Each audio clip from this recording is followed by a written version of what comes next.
Paulo, servo de Jesus Cristo, chamado para apóstolo, separado para o evangelho de Deus.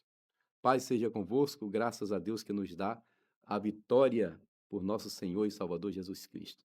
Começaremos hoje a leitura da carta aos Romanos. A carta aos Romanos, segundo boa parte dos teólogos, é o maior tratado teológico do Novo Testamento. Uma carta espetacular. E foi essa carta que mudou a mente de Martinho Lutero e fez com que ele rompesse com o romanismo, quando ele percebeu que a salvação era realmente pela graça e não pelas obras. Eu quero dar as boas-vindas a todos os irmãos no canal do YouTube e também, a partir dessa leitura da Carta aos Romanos, nós estamos também transmitindo para a Rádio Boas Novas, 105.9 FM, Cabo Frio e demais localidades da região dos Lagos. Deus abençoe nossos irmãos ouvintes da Rádio Boas Novas. Eu quero deixar um contato, telefone, caso você precise tirar uma dúvida da Bíblia ou fazer um pedido de oração. Tem o Disque Bíblia e Disque Oração, é o número DDD 21 99691 0707. Sem mais delongas, vamos à leitura de Romanos, capítulo 1, o verso 1. Paulo se apresenta dessa forma: Paulo, servo de Jesus Cristo. Aqui já tem duas palavras interessantes. Paulo, que significa pequeno, e servo, aqui é doulos, é um escravo ou alguém que se coloca totalmente sob o controle e a dependência do seu senhor. Só esclarecendo que Deus nunca mudou o nome de Paulo, tá? Muitos acham que Deus mudou de Saulo para Paulo. Isso não é verdade. Saulo era o nome hebreu e Paulo o nome grego, porque ele tinha dupla cidadania. E ele se apresenta aqui, Paulo, o pequeno, servo de Jesus Cristo, chamado para apóstolo. Apóstolo quer dizer enviado. Não tem nada a ver com alguns títulos que alguns usam hoje aí. O apóstolo é um missionário, um enviado, um servo também. Separado para o evangelho de Deus. Separado é santo, hagios em grego, ele é separado, o kadosh em hebraico, separado para o evangelho de Deus. No versículo 2, ele diz assim: o qual o quê? Do versículo anterior, o evangelho, o qual antes prometeu pelos seus profetas nas santas escrituras. A Bíblia Sagrada, de Gênesis a Apocalipse, está falando do evangelho. Jesus é o tema central da Bíblia. Eu tenho uma Bíblia antiga que eu ganhei de um grupo de adolescentes e depois que me falaram que toda a Bíblia é cristocêntrica, quando eu pregava lá em Gênesis, em Êxodo, em Levítico, em Números, em Crônicas, aí eu fazia assim uma cruz, marcava uma cruz, porque toda a Bíblia é cristocêntrica. É isso que Paulo está dizendo, que essa mensagem do Evangelho foi prometida pelos profetas nas Santas Escrituras. Versículo 3, acerca de seu filho, que nasceu da descendência de Davi, segundo a carne. Muitos não entendem porque é que Deus permitia, no Antigo Testamento, que Israel entrasse, dominasse, mas não se misturasse. Porque da descendência de Davi deveria nascer o Messias, e por isso Deus não podia aceitar a mistura. Versículo 4, declarado Filho de Deus em poder, segundo o Espírito de santificação, pela ressurreição dos mortos, Jesus Cristo, nosso Senhor. Nosso Senhor aqui é Kyrios. Senhor é Kyrios em grego, é o substituto de Adonai. Quando Paulo foi chamado e Deus disse: Saulo, Saulo, por que me persegue? Ali em Atos 9 ele diz: quem és, Senhor? Quando ele disse quem és, Senhor, ele estava se referindo a Deus como Adonai. Ou seja, naquele momento ele estava se rendendo, ele estava se entregando, se submetendo ao Senhor. Por isso, aqui no versículo 4, ele diz: pela ressurreição dos mortos, Jesus Cristo, nosso Kyrios, ou nosso Senhor. Versículo 5, pelo qual quem?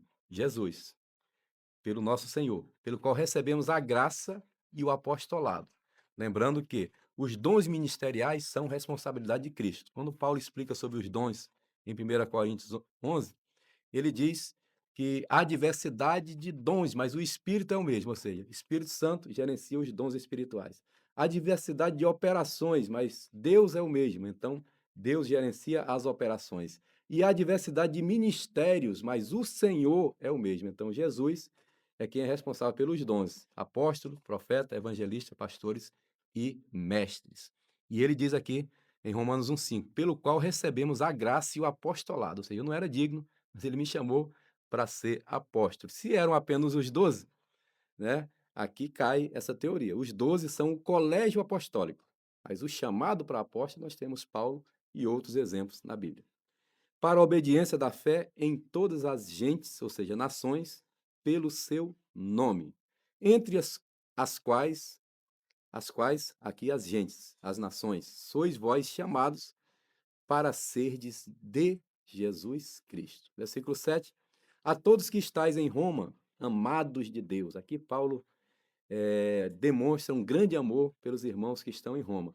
Chamados santos, graça e paz de Deus, nosso Pai, e do Senhor Jesus Cristo. Olha que interessante. Amados de Deus.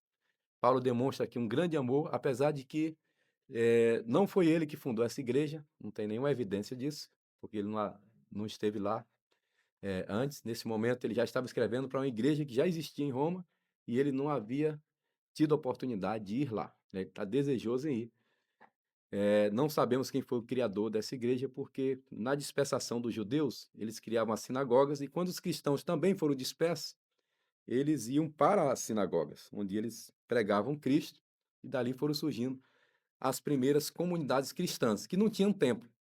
Eles congregavam nas casas, né? E somente depois do ano 300, só depois da perseguição, do término da perseguição, com o edito de tolerância de Constantino, é que vão surgir os primeiros templos. Antes disso, a igreja se congregava nas casas onde pudessem se reunir.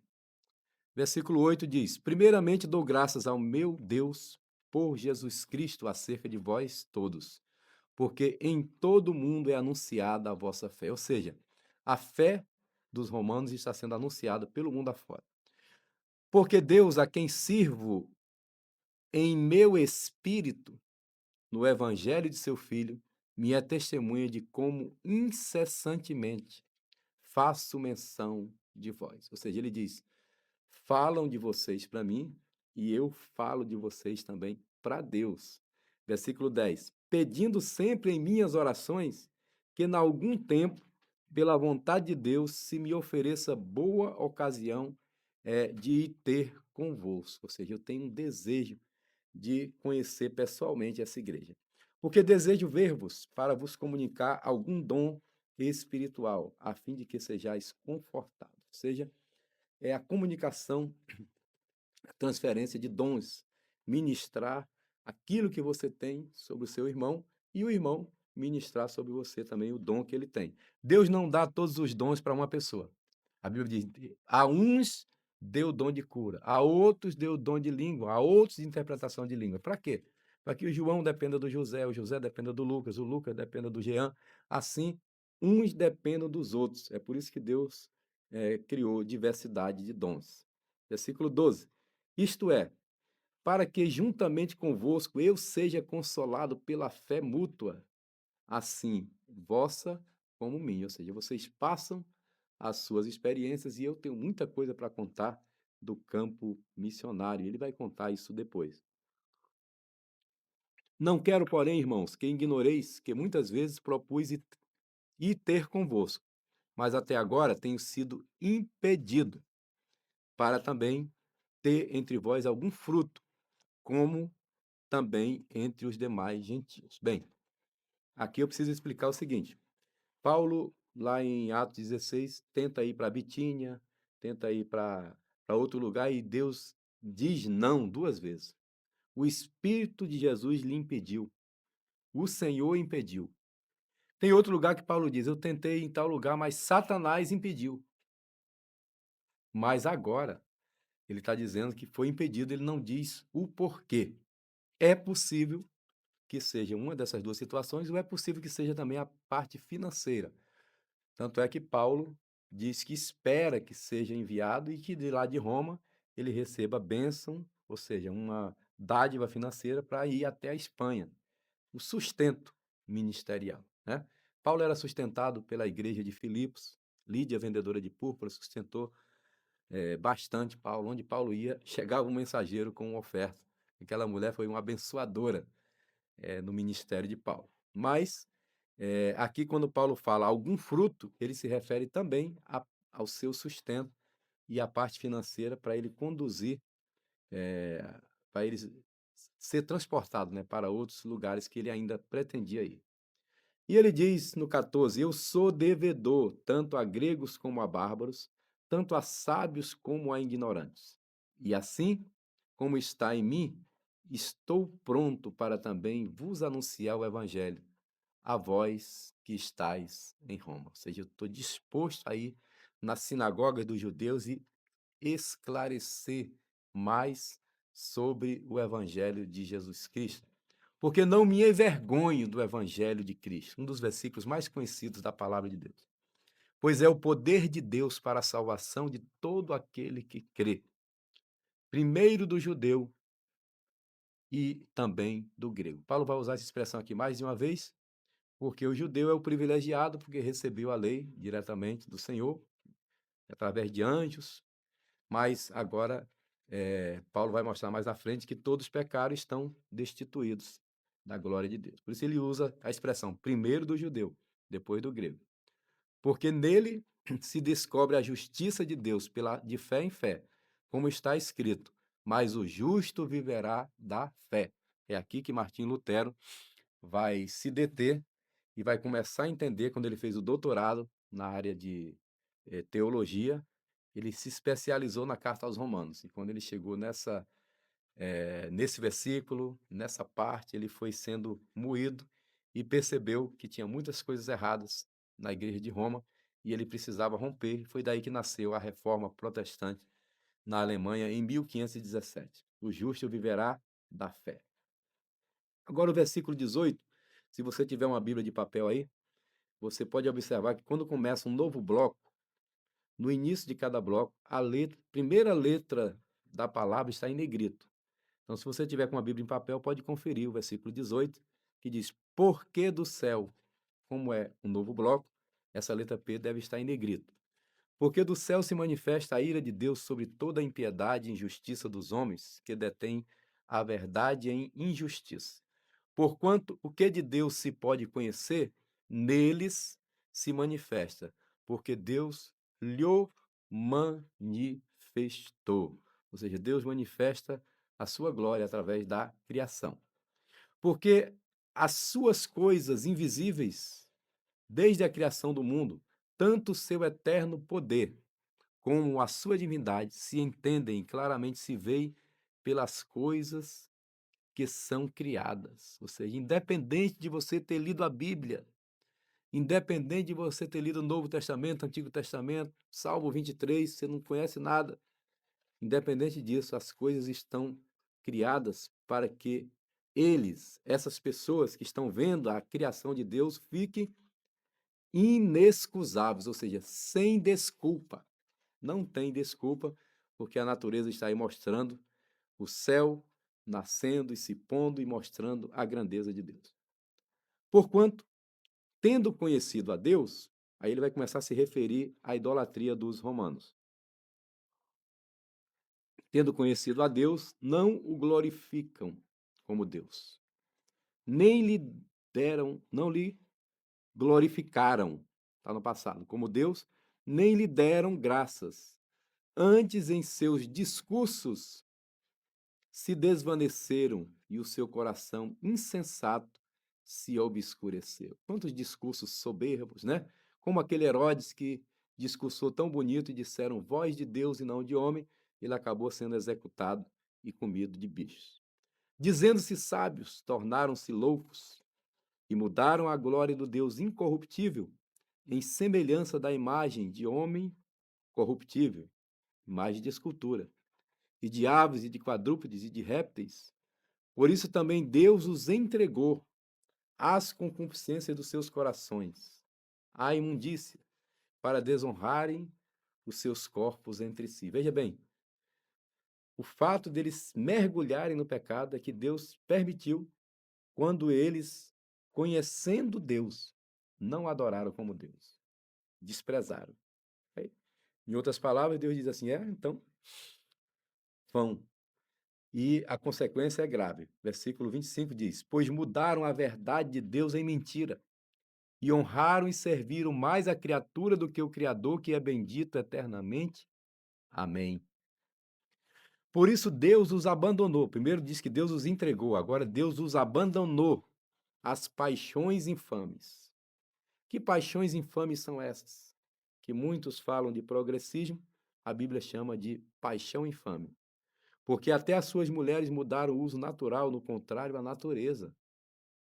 E, semelhantemente, também os homens, deixando o uso natural da mulher, se inflamaram em sua sensualidade uns para com os outros, homens com homens, cometendo torpeza e recebendo em si mesmo a recompensa que convinham ao seu erro. Alguns acham até que essa recompensa seria doenças como a AIDS, mas, de toda forma, versículo 26 e o 27 chama essa prática de paixões infames.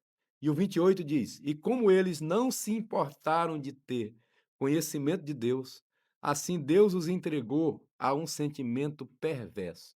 Paixões infames, sentimento perverso, para fazerem coisas que não convêm. Romanos 1, 29. Estando cheios de toda iniquidade e prostituição, aqui tem uma relação desses pecados que eram praticados.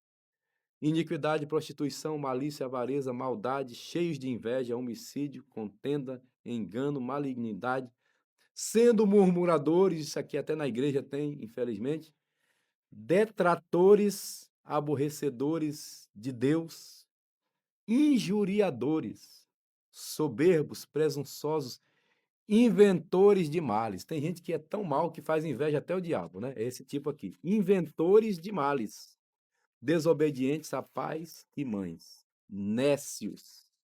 Diz o nécio no seu coração, não a Deus. Nécios, infiéis nos contratos, sem afeição natural, irreconciliáveis, sem misericórdia. Uma relação dando a característica dessas pessoas em Roma e no mundo afora, né? Os quais, conhecendo a justiça de Deus, que são dignos de morte os que tais coisas praticam, não somente as fazem, mas também consentem aos que as fazem. Amém. Glória a Deus. Aqui terminamos a leitura de Romanos capítulo 1. Eu quero indicar para vocês a Bíblia Palavra-Chave, se você quiser adquirir. Tem um link na descrição do vídeo, você que está pelo YouTube. Você que está nos ouvindo pela rádio Boas Novas 105.9 FM, Cabo Frio e região dos Lagos, eu indico para a leitura a Bíblia Palavra-Chave, editada pela CPAD. Essa Bíblia, ela tem o significado das palavras. Começa: no princípio criou Deus os céus e a terra. Bereshit bara Elohim. Ela diz o que é princípio, o que é criou, o significado de cada palavra está lá no final da Bíblia e você faz a consulta. Vamos orar agradecendo a Deus. Essa live já tem 4 anos que eu faço pelo YouTube, agora também pela Rádio Boas Novas. Nós vamos ler a Bíblia toda novamente. Você é convidado a acompanhar essa leitura, tá bom? Minha inspiração foi o meu pai, Manuel Neres de Alencar, que com apenas o 2º ano primário, leu a Bíblia toda 3 vezes, de capa a capa. Glória a Deus. Romanos, repito, é o maior tratado teológico do Novo Testamento. Vale a pena acompanhar a leitura da carta aos Romanos. Oremos. Senhor Deus, eu quero te agradecer pela vida de cada um dos teus filhos que tem dedicado esse tempo precioso para aprender a tua palavra. Que o Senhor os edifique, os renove e abençoe cada lar e cada família, e abençoe cada ministério, em nome de Jesus. Amém. E se você disse amém, compartilhe essa live com mais alguém. Haja paz sobre Jerusalém. Deus abençoe.